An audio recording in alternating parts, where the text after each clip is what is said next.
Hello, gorgeous, gorgeous person, and welcome to another episode of the Mindful Drinking Movement podcast. I'm your host, Jess Betancourt. I got a little bit of a raspiness in my throat today. If you are new here, welcome.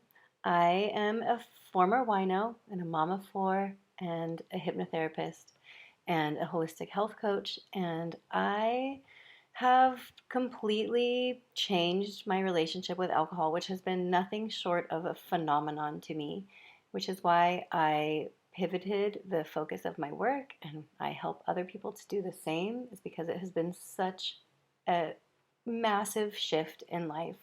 I'm just so grateful for it.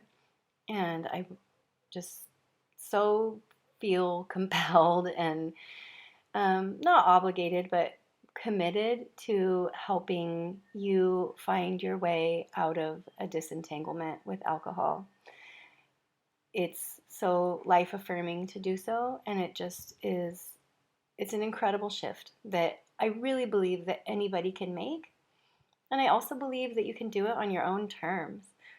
There's so much literature and groups and organizations that say that just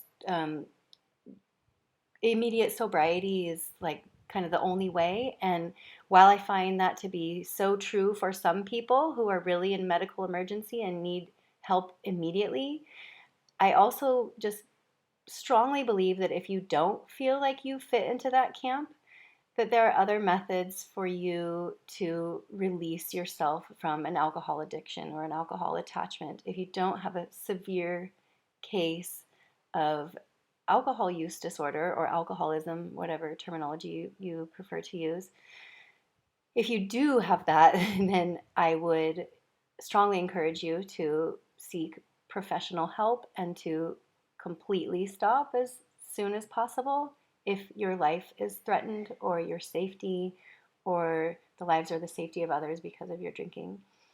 However, if you are not in that,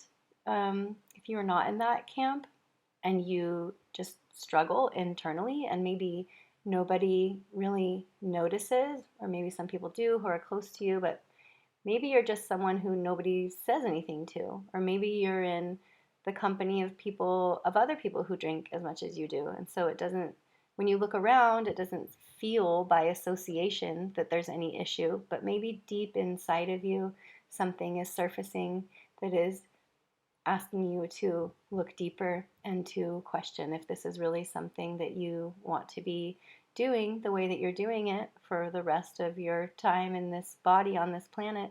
Is that what you really want? Is that what will best serve you? Is this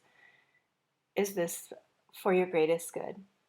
So those are really the questions that got me on this path where I just kind of like can't help myself now because it's just become such a deep exploration. Um, and that is why I make this podcast, is for you, is if you find yourself in a similar situation and you're wanting to disentangle yourself from habitual use of alcohol altogether, or just really to revise that relationship on your own terms in a way that feels good to you. I just think that it's a personal choice and it's a personal journey. But this podcast is about something that is more universal, so to speak, I guess, and that is our desire, the human being's need and desire to feel connected. And connection, we see it and it reflects to us, and it's reflected to us by connection with other people, connection with communities, groups that we belong to, the tribe. But that all is just a mirror reflection of how we are connected with ourselves and how we are connected with our spirit or our soul in our body. Connection as we want to experience it in life is just a reflection. It's a mirror of how connected or disconnected we are with ourselves, which is why alcohol seems like a really good solution to that problem of feeling disconnected from yourself, because it does seem to fill a hole or an attempt to fill a void where we don't feel deeply connected with who we really are and what we're doing in this life, our purpose or our soul's mission or this greater sense of being alive, rather than like dredging through the day, which I know human life can feel very mundane and not special. However, alcohol reinforces that notion that it's not special and that it's just something to dredge through. And then alcohol becomes this like reward system at the end of dredging through a human day, that you get to like sit down and have this thing that we've put all this specialness around. And then that becomes this cycle that we go through, right? Dredging, a little bit of specialness, dredging, a little bit of specialness.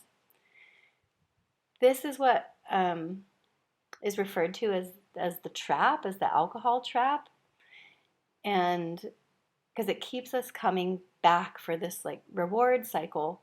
But alcohol also is a depressant, and it depresses us, it suppresses our emotions, not only the ones that we don't want to feel, but the beautiful ones of joy and love and bliss and connectedness.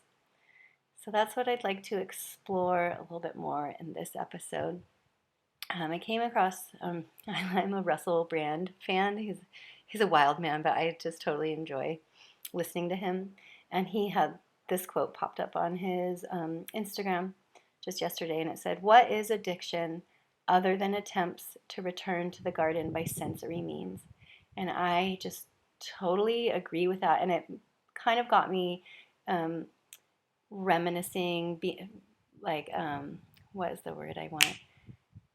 I just like my memory was jogged, and it took me back to this time in when I was in grad school, and I was drinking all the time, like since high school. If you've listened to my story, I started drinking in high school and drank almost daily, like up until I started having my kids, when all of this changed for me. But so when I was in grad school, I was drinking every day. I would even go out I went to school in San Francisco downtown. I would go out to lunch and like have wine in the middle of the day and go back to school, and like it was just not. I didn't think it was an issue, but I decided, because I knew other people who had visible addiction, and of course in San Francisco, if you know anything about that city, is just writhing with people who are suffering with addiction, people who are passed out on the street and other people step over them because there's syringes lying around them or empty bottles or cans. So, you know what I mean? It's like it's easy to see where addiction is so visible and blatant and obvious, but it's much harder to see when it's like something covert that is within ourselves or even within other people. So I decided I was going to write this paper, an essay about how someone who consumes, a drinker, in particular, someone who consumes alcohol, is refer to them as a drinker, is someone who is in a pursuit of ecstasy. But they're seeking this ecstasy through the means of an addictive substance. But the desire of drinking is to feel closeness, is to feel connection or oneness or solace or safety. There's a deeper need that is trying to be met by someone who is drinking all the time. And then there's the variant degrees of how well they hide it or how aware they are of their issue. But the objective is the same, is to seek some sort of personal satisfaction that is not there, that is not being connected to. It's the attempt to get it through something sensorial, as Russell Brand said. The spiritual seeker is also desiring those things, but they use it by the means of prayer, or they're trying to achieve this by the means of prayer or communing with nature or meditation or other modalities. But if you look at these two different people, a spiritual seeker and a drinker, what they have in common is the same desire to feel that connectedness and that oneness. But the paths to get there right are very different. The problem being that for the drinker, alcohol, especially excessive alcohol consumption, can be very harmful, not only to the body but also to the spirit.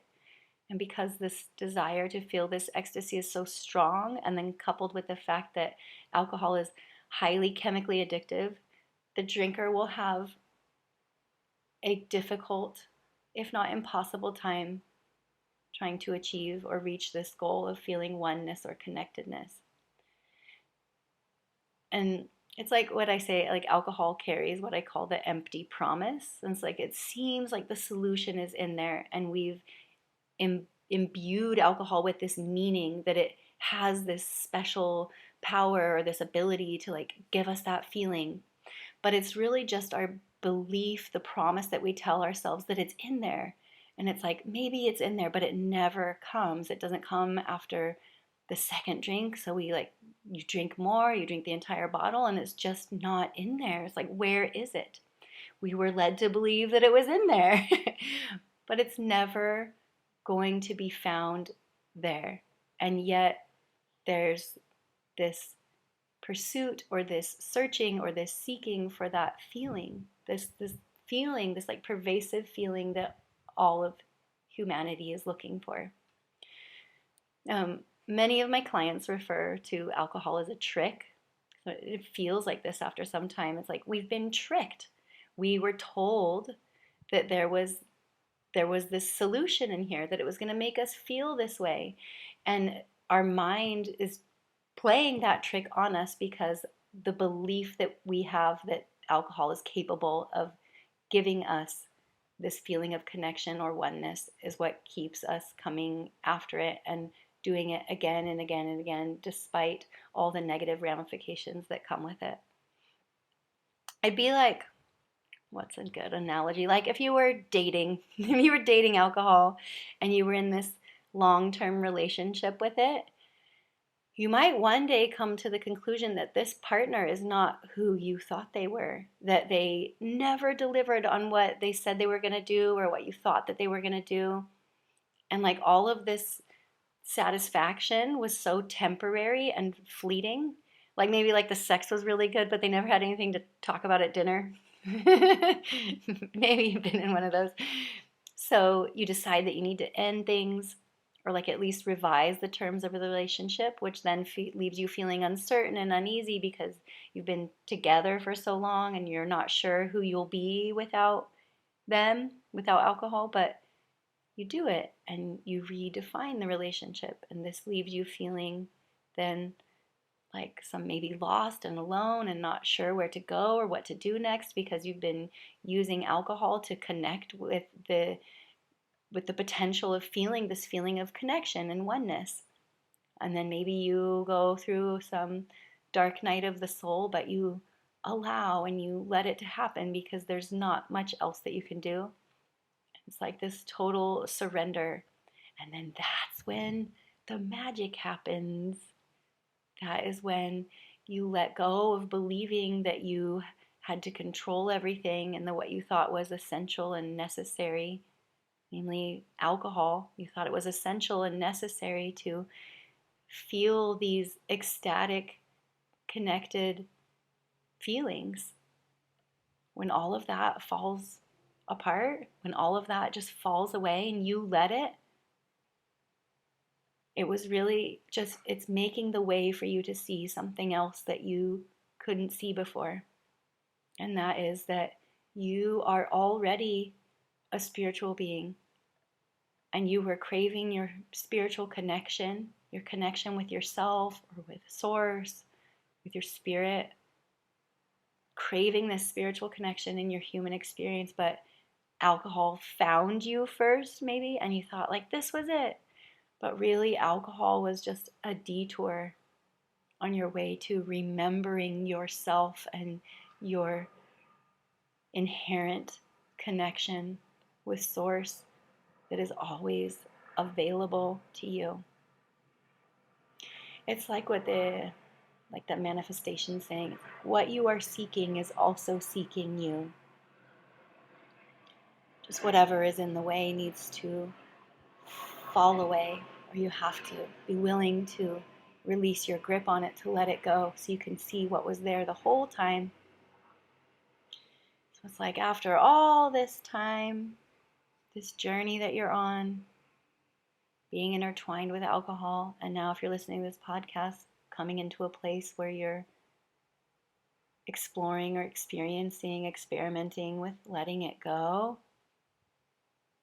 or redefining it, releasing your attachment or your belief that the ecstasy and the oneness and the connection is available to you via something else, something external, something sensorial.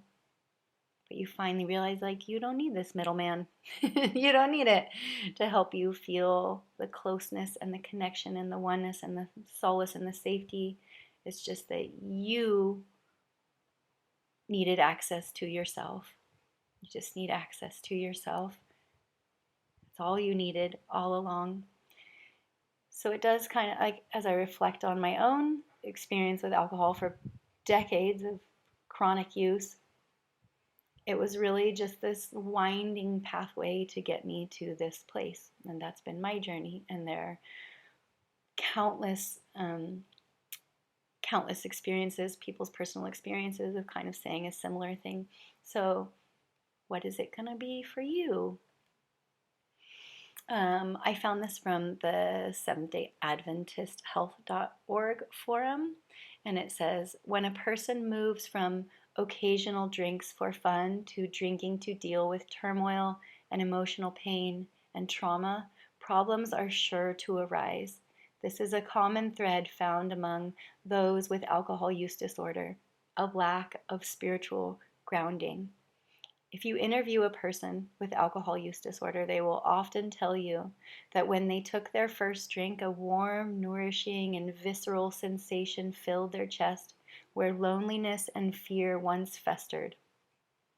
They describe the liberation of guilt, shame, pain, remorse, and all other woes, and in their place, a temporary sense of relief and confidence that things will be okay. Substances can seem like a great replacement for rewards of a spiritual nature, which is why people who use them for emotional relief often struggle so hard to let go of the substance when the bottom invariably falls out. The substance begins to create more problems than it solved, yet people still hold on to their crutch for fear of falling. People with an alcohol use disorder have a common trait of personality change. The loss of choice and control in who and how they are in the world under the grip of alcohol leads to a spiraling hopelessness. For this population, a spiritual grounding is critical. Ingestion of this substance breaks down our ability to connect as it simultaneously deteriorates the body. And because of this, recovery must be about finding purpose and meaning. It requires a deep commitment to growth, a developed tolerance for discomfort, and acquisition of the ability to feel a sense of awe and wonder. These, once again, are matters of the spirit, the gifts we find in nature, in human connection, and in being part of the relief of suffering for other sentient beings. And without this, toleration of life sober is simply unbearable. I couldn't agree with that more. And that is precisely why I believe building a repertoire or a daily habit of spiritual practices is so impactful and necessary in helping you minimize or remove alcohol altogether. You can get high by feeling turned on by spirituality. You can learn how to use, or rather to be in your body, to have an incredibly riveting, blissful experience of life. It does require first some, like a shedding of a skin, a releasing of the old. You have to let certain things die, let go, to be released from you, which can be accompanied by grief. It can feel like grief to let go of these no longer relevant parts of us. These parts of us that we're moving away from, that we've outgrown. It can feel like a grieving or a sadness to let go of that. or to at least like no longer strongly identify with those younger wounded parts of us, which are, for a lot of us, those are like the identities that we're thinking and acting from. And so there is some sadness that accompanies this. There's discomfort and growth inherently, always. And it's just such a beautiful, it's such a beautiful and rewarding experience, because on the other side of it is that connection with yourself, a deep connection that feels so authentic. You just feel like yourself. Like, things seem to bother you less. You feel more in tune. You feel like creative and intuitive. You feel like you can access connection with source or God or with the universe, because there's not this block in the way. And when shit goes south and things don't go well, you're much more resilient and much more capable of handling life and the detours, or the, what would we say, or like the monkey wrenches, or the roadblocks, the obstacles that come, as they do inevitably, right?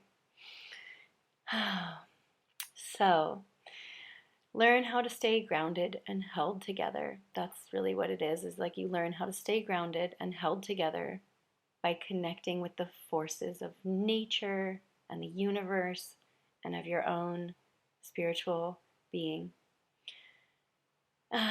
Thanks for being here. That's all I got for you today.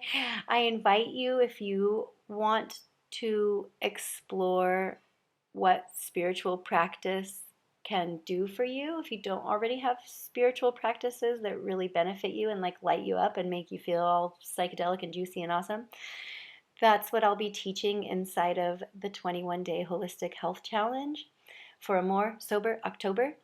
It's October 1st through the 21st, and it's a daily accountability support system that's private, and we'll be working with therapeutic modalities for moving our body, but also for purifying the organs. Like, we're going to learn how to tone and purify, detox our liver, our spleen, your digestive system, but it's very gentle, and everything that I'm going to give you to do will take about 10-15 minutes a day. Also accompanied by removing alcohol. So we remove alcohol, we're no longer suppressing and oppressing the body and the spirit. So there's so much more potential and freedom to work with those things. That's holistic health, right? Your body, your mind, and your spirit. And tending to all three of those allows you to feel this sense of wholeness and connection with yourself. That's what's up. I hope you have a beautiful day, and I look forward to seeing you next time.